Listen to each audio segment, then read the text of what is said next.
agora sobre uma atualização e correção sobre o artigo 77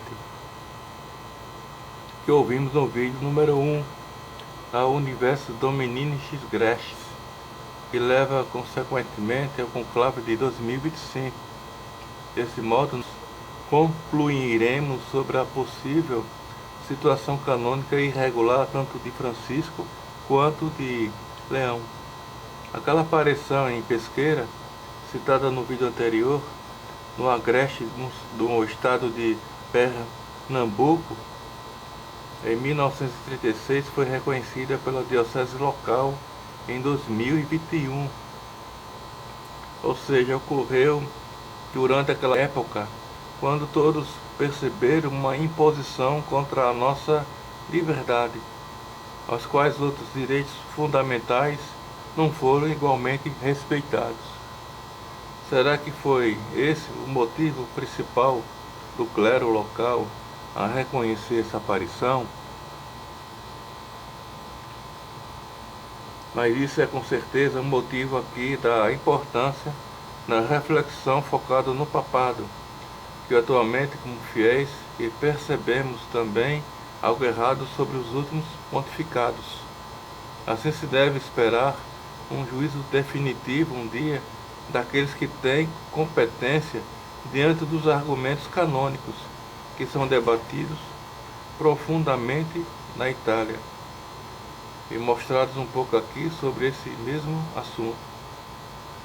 Embora seja somente argumentos básicos que serão apresentados se houve ou não uma provável irregularidade de uma sede romana totalmente impedida, Cânon 335, ou seja, um Papa que foi privado de sua liberdade igualmente.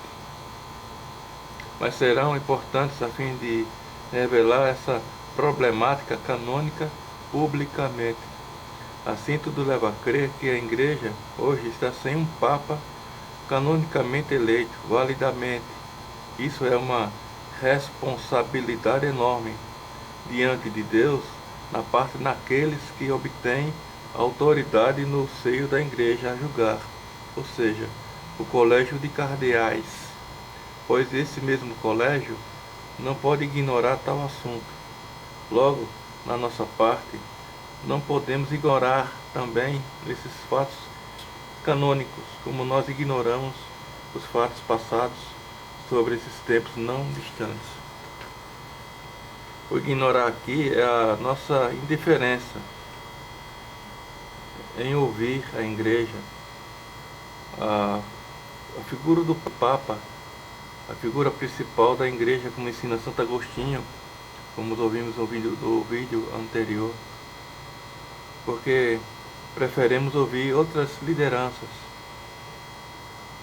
O que aconteceu naquele tempo foi um castigo. Desse modo, o mundo ao nosso país, o mundo à nossa volta, torna-se-á novamente prisioneiro. Temos que ter muito cuidado com falar sobre esse assunto, porque é um tabu. O algoritmo, nessa mesma plataforma, na época, eu lembro, eu mesmo sofri comentários censurados. Tive que buscar mídia independente para saber o que estava acontecendo. Muitas pessoas próximas a nós deixamos se levar por influenciadores, pelo barulho, a agitação, o caos.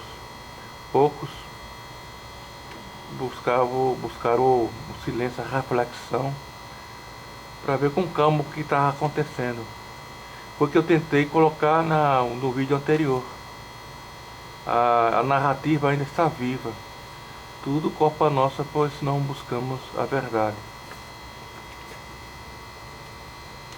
A nossa reflexão começa na declaração em português, a qual está no site do Vaticano sobre a provável renúncia de Bento. Eu vou citá-la. Bem consciente da gravidade desse ato, com plena liberdade declaro que renuncio ao ministério de Bispo de Roma, sucessor de São Pedro, que me foi confiado pela mão dos cardeais, em 19 de abril de 2005, pelo que a partir de 28 de fevereiro de 2013, às 20 horas, a sede de Roma a sede de São Pedro ficará vacante e deverá ser convocado por aqueles a quem tal compete, um conclave para a eleição do novo sumo pontífice. Na Universo Domini Ingressi diz o seu artigo 77. Eu cito esse artigo que diz: estabeleço que as disposições referentes a tudo aquilo que precede a eleição do Romano Pontífice e a realização da mesma devem ser integralmente observadas, mesmo no caso que a vacância da sé apostólica houvesse de verificar-se por renúncia do sumo pontífice, os termos do cânon 332, parágrafo 2, do Código de Direito Canônico e do cânon 44, parágrafo 2, do Código dos Cânones das Igrejas Orientais. Isso significa que o mundus petrino é obrigado a ser mencionado a fim de uma válida abdicação, como mencionei antes, na Declaratio, que foi citada, entretanto, Bento XVI não a mencionou munus, e sim ministério. Assim sua abdicação ficaria nula, por não ser feita conforme o artigo 77, pois o munus não foi mencionado. O munus é o ofício ou dignidade de ser líder espiritual da igreja, ou seja, é o ser ou a própria identidade do soberano pontífice. Enfim, Bento deveria declarar a abdicação, ou seja, a execução visível que leva ao ministério. Antes da reforma do direito canônico, Paulo VI, que havia preparado uma carta de renúncia em caso de doença grave, mencionara o ofício. Diz ele: renunciara ao nosso sagrado e canônico ofício, tanto de bispo de Roma como de cabeça da mesma Santa Igreja Católica. Carta autográfica de Paulo VI, de 12 de maio de 1965, publicada por Leonardo Sapienza. Nós podemos notar que ele menciona o ofício, no mesmo contexto canônico da Reforma de 1983, a qual é conhecida hoje como munus. Deste modo, nós concluímos que a eleição de Francisco, no dia 13, no mês 3 de 2013, se tornou nulo e inválido, por causa dessa não abdicação de Bento. Mas aqui aparece a atualização que citei antes, que leva agora a uma pequena correção do vídeo número 1. Diz o artigo 77 da UDG: se a eleição ser realizada de modo diverso do previsto da presente Constituição, ou se não forem observadas as condições aqui estabelecidas, a eleição é, por isso mesmo, nula, sem necessidade de declaração a respeito. Por consequente, não confere direito algum ao eleito. Isso significa nada a posteriori sobre os atos durante o pontificado de Francisco. Não se trata aqui sobre o magistério dele. No exemplo do Deus Caristas Est, Fiducia Supplicanis, Laudaldo Si, etc. Logo não é esse artigo que julgará os atos dele, pois se refere sobre atos a fim de obedecer apenas às normas internas estabelecidas no conclave. Mas Francisco se revela um papadubius papanulus, no mínimo. No contexto no último parágrafo que escrevi no vídeo anterior. Por isso, suas ações de qualquer papa desse estado se demonstram questionáveis. Só deste modo se explica sua falta de coerência ortodoxa de Francisco com os pontificados anteriores. Não há outro caminho. Logo nós deduzimos isso logicamente. E essa lógica segue esse raciocínio canônico apresentado aqui, que se leva a deduzir que Leão XIV tem uma legitimidade questionada no seu pontificado por causa de Francisco, e comprometeu a validade no conclave de 2025 também. Mas antes de aprofundar os argumentos sobre essa provável irregularidade do último conclave, nós devemos esclarecer aqui que o número 133 de cardeais presentes na Capela Sistina não invalida em si a eleição do pontífice eleito, conforme foi esclarecido em algumas manchetes em páginas de internet durante o conclave, pois o número limite de 120, no artigo 33 da mesma UDG, demonstraria que o Romano Pontífice teria revogado, pois o mesmo é legislador soberano da Igreja. Logo, isso demonstra que esse número 120 foi revogado automaticamente. No artigo 33 da mesma UDG, diz como se deve realizar essa eleição, coerente com o que se diz no cânon 169. Ele diz: para ser válida a eleição, não se pode ser admitido a votar quem não pertencer ao colégio ou grupo. Mas no conclave de 2025, no mês de maio passado, houve a presença de cardeais não nomeados por João Paulo II e Bento XVI. Os cardeais nomeados por Francisco, portanto, não teriam esse direito. Seus cardeais legítimos são, no total de 44 dos 27, que não completaram 80 anos, que tinham o direito ao voto nesse conclave, mas se não foram admitidos ao voto, a UDG afirma no seu artigo 35 que não pode haver exclusão aos mesmos ao voto. Assim, invalidaria essa eleição, ou seja, um terço segundo o cânon 166. Parágrafo 3. Eu vou citar esse cânon, o qual diz: o presidente do colégio ou do grupo convoca todos os que pertencem ao colégio ou ao grupo. A convocação, quando deve ser pessoal, é válida, se for feita no lugar do domicílio ou do quase domicílio ou do lugar da residência.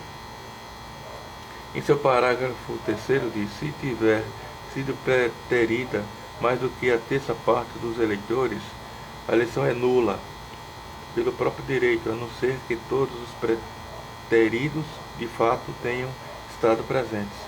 Os fatos revelam que os 17 dos 44 cardeais, 17 por 44, com menos de 80 anos, a partir no dia 31 de dezembro de 2022, da data da morte de Bento XVI, foram excluídos no último conclave.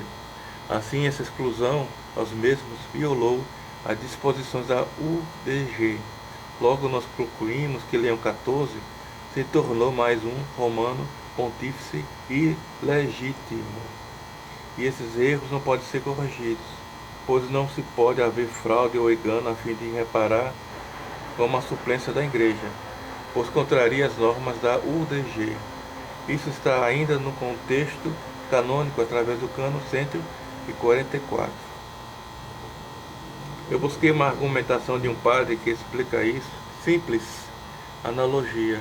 Ele cita um exemplo de um padre que não tem a faculdade de confessar numa diocese e confessa, pois há um grande número de fiéis que precisam de confissão. Só nesse exemplo a Igreja supre essa necessidade, pois ela é legítima. Logo, nós deduzimos que a suplência é relacionada ao bem comum, diferente da tese do jornalista Andrea Sotti, que houve outro conclave dentro do mesmo conclave, contrariando esse contexto que deveria ser esclarecido publicamente por Roma. E a tese de Sotti se sustenta em algo não divulgado publicamente. Além disso, isso se torna apenas uma suposição que se afasta claramente de normas canônicas. Notemos-nos que buscamos uma fidelidade, uma coerência somente lógica, a fim de que nos não contradizemos com as normas. Mas apenas ele sugere que os autênticos cardeais elegeram assim validamente o Papa Leão XIV. Mas só em sugerir gera incerteza, ou seja, mais um Papa Dúbios, Papa Nulos. Logo, esse atual pontificado também se torna, no mínimo, duvidoso. Esse fato é somente uma amostra a um exemplo no debate que se aprofunda num tempo na Itália sobre o assunto. No Brasil, infelizmente, esse debate nem começou. É bom registrar aqui que todos nós deveríamos nos despojar sobre nossas convicções, por exemplo, teses, opiniões e outras justificativas, porque esse debate está sendo omitido no nosso país. Mas o mesmo assunto ser reconhecido um dia pelas devidas autoridades competentes. Por isso nós deveríamos fazer a nossa parte a fim de espalhar para que a verdade triunfe e seja colocada acima dos telhados, conforme demonstra o Evangelho de São Mateus 10:27. Santo Agostinho diz que a verdade e sua busca são o alimento da nossa alma. Confissões. Livro de Santo Agostinho.